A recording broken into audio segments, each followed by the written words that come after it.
I'm Adam from Archives from Northern Ireland, and our album No Bliss In Ignorance is out on June 7th, which is this Friday. That it is, my friend. Thanks for joining us today, Adam. Thank you for having me. No worries. As you mentioned, Archives are set to release a new album, No Bliss In Ignorance, on June the 7th. So how are you feeling about it? Pretty excited. Feels like it's been a long time coming, in all honesty, because we've been kind of messing about back and forward and taking our time with this one. Because we kind of rushed the last album a bit, I think. We just couldn't wait to get it out, you know. But we kind of took our time, heard a bit more and stuff, and tried things out. So excited to get it out there now, finally. Yeah. So tell us a bit about the album from a musical point of view and what you were going for with it. Musical point of view? Yeah. Well, our guitarist Stuart wrote most of the stuff. I think what we were trying to do was throw in a few different elements this time compared to like the last album. I think it was good, but it was all kind of had a similar thing going on to it. Whereas I feel like on this album there's a couple songs that are a bit different from the last one and things like that, you know. And I guess we were just trying to have a bit of fun with it, really, you know. Yeah. You've released the singles Make No Mistake, No Sweat, Self-Inflicted and Matriarch. So overall, are they a good sonic representation of the album, or is there a bit more there to offer? I would say they're a pretty good representation. I would say the single we have coming out on Thursday, Shark Pit, I think it kind of would tie them all in together, and then you know fully what the album's like, you know, because I get it has a few more kind of chaotic sections in it. But yeah, overall, yeah. Oh, well, once the album comes out, people will be able to get a hold of it on the streaming platforms and stuff. So pick 3 songs off the album for someone who's never heard of Archives before. 3 songs to listen to give them a best introduction. Right.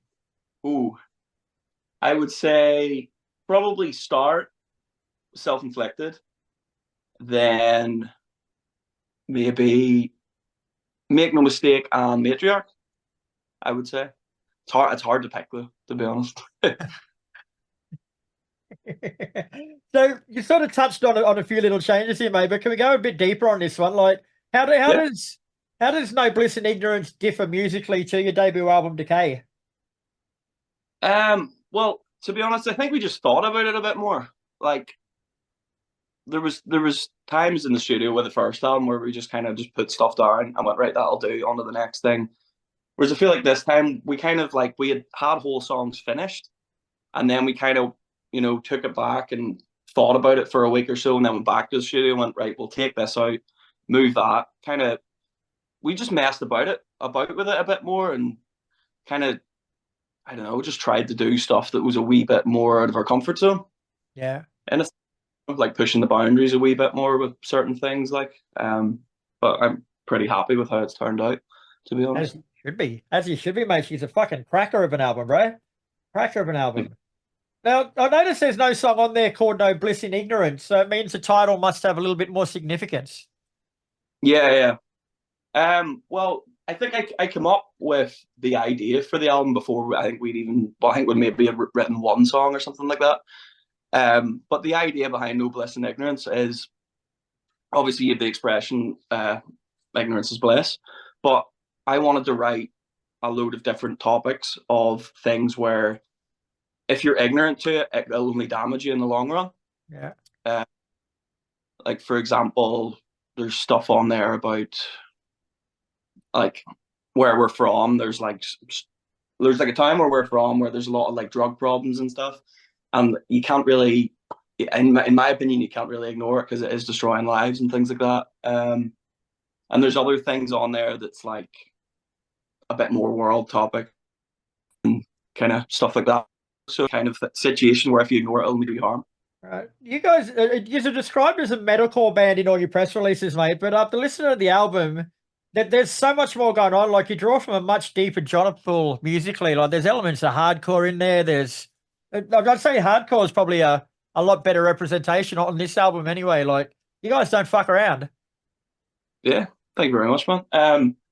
Yeah, well, it's kind of like I feel like metalcore in a way now is kind of a very blanket statement where it's like it's very like I would say arguably yes we are a metalcore band, but me personally like I do listen to a lot of hardcore and stuff like that, and sort of grew up listening to that, and a lot of the other guys like Stuart, for example, he's listened to all sorts of stuff. Like his influences aren't just straight metalcore either, you know. But I get it is a broad term now more than other genres are. I think, you know, it's just an easy label, you know. Yeah, it is, isn't it? I got to say, bro, like after listening to the album, like you're angry as fuck on that album, but to talk to you in person, you're not such a bad bloke. Like I was expecting this big ogre come out with dripping fucking shit. Yeah, I've actually got that before. I've played gigs before, and then I've come off stage and been selling T-shirts and stuff, and everyone's like, "You're so like nice and quiet now." And it's like, yeah, because I got it all out on stage. You know? That's it. I'm too exhausted from what I did on stage. I can't even talk. And I think one of the best things I loved about the album, bro, is like there was no ballad on there. Like every band these days seems to feel they have to put a ballad on there somewhere. But like personally, I fucking hate them, you know. But like you guys just, it was balls to the wall from start to finish. It's refreshing. Yeah, I think that's what we wanted. You know, we kind of wanted it to not really have any dull points. You know, I think we're really we're kind of like hyperactive in trying to make it that way. Yeah. Really worried about it, and then when we actually got the whole thing back and listened through the whole thing, we're like, okay, it's pretty balls to the wall the whole time, which is what we want, you know.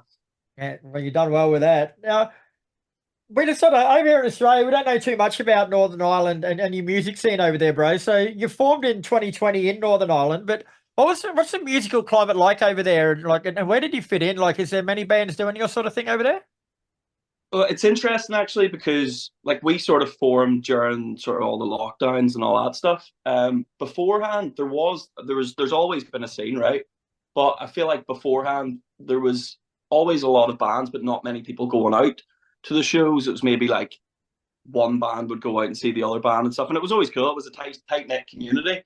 But now I think post COVID, it must have something to do with the fact that you weren't able to go to gigs for so long, right? I feel like there's more people that are going out and attending all the local stuff that maybe aren't even in a band, they don't play instruments and stuff like that. And I just feel like there's a better scene here now than I remember there being anyway, you know? So it's pretty good. I mean, there's not much else to do in Ireland apart from drink beer and play music. So it's a good place. I was actually out there on tour with a band, with an AC/DC tribute band about 7 years ago, I think. And is there Maharaj? Is there town called Maharaj? Oh, Maharaj, yeah. Yeah, we played there. There's a nice little pub that had a little downstairs live music area, and we had a great time there. I think there was about 450 people there. You guys are fucking insane. Wow, that's a really that's a random town for you to have been in. I love that. Yeah, right. Yeah, well, that's the only one I remember out of the whole. I don't remember the name of anyway. But yeah, it was an AC/DC tribute band called Akadaka, and we toured all the way through Ireland, and we had the time of our lives. It was just such a beautiful country. Yeah, it's good. It's good fun over here. People are friendly. You know, everybody wants to chat and stuff. You know, it's good fun. The beer's good and the music's good. So what's not to love about it? Yeah, exactly. Cool. So are you going to be heading out on any shows or heading out the road to promote the new album? Yes, we head out, and I think it's about 3 weeks now. We're doing the No Bliss In Ignorance tour, which sort of runs a couple of weekends. So we're going over to England first. We're going to Bristol, Luton, and Norwich, and then I think we're home for like 2 weeks, and then we're going back again. We're doing, where is it this time? We're doing London anyway. We're doing Camden in London. We're doing Birmingham. See how good my memory is here. Newport. Oh, there's one other. Nottingham. Oh, no, it's not even. I don't think it is Nottingham. Well, that would have been good if I guessed that out of all the towns in England. Yeah, that would have been amazing, to be fair. But yeah, and we're doing Dublin and Galway. So yeah. Nice. And have you guys ever been out this way before?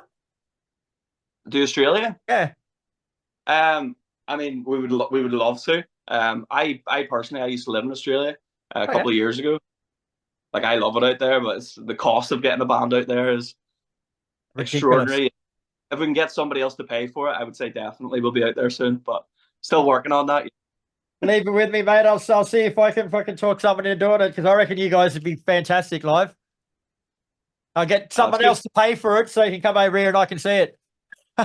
Yeah. Make it easier. Oh, shit. All right, Adam. Well, thanks very much for your time tonight, bro. The album No Bliss in Ignorance is out this Friday, June the 7th, and she's a absolutely fucking cracking album, bro. So congratulations, and hopefully you do make it out here one day.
Recognition!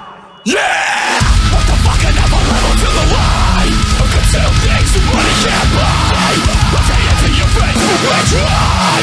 Struck your way up all the road that you were running on. Quick to bitching while I'm ripping the stitches and scratching multiple itches that you just didn't know you had. You'll be looking in the long run. So the barrel of a structure.